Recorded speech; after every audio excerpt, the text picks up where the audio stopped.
I like being a woman, and I like owning a business, and I like being a small business. Auburn Manufacturing is a maker of these heat-resistant, fire-resistant textile products.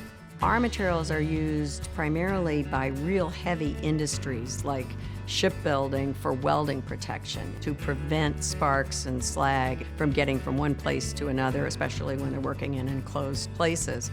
And also for insulation purposes on HVAC systems, mechanical systems within facilities. Our materials are extremely high temperature. They have a melting point over 3,000 degrees Fahrenheit. I moved to Maine back in the early 70s, and my first job was as a secretary to the president of a textile mill in Lewiston.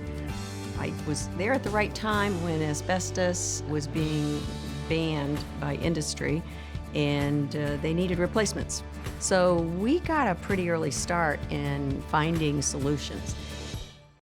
I eventually left there and started Auburn Manufacturing with a partner where we could focus specifically on these high-temperature resistant materials.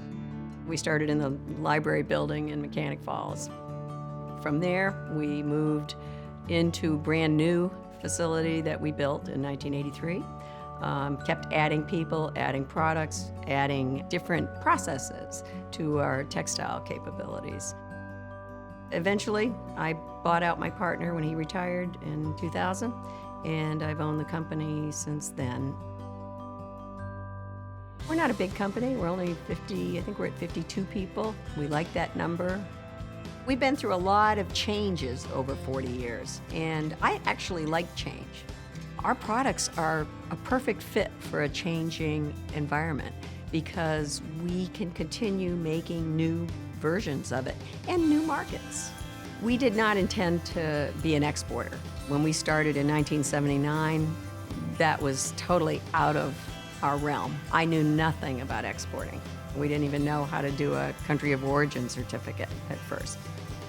We started exporting to Canada because, hey, we speak the same language and we're close, you know? And there's a lot of heavy industry in Canada, especially in Quebec. Countries like Canada were used to importing, so they sort of taught us how to export. But today, through technology, we are selling all over the world as if they're next door. We do have a good team here at AMI. I'm very proud of what we've done and the fact that we can sell worldwide.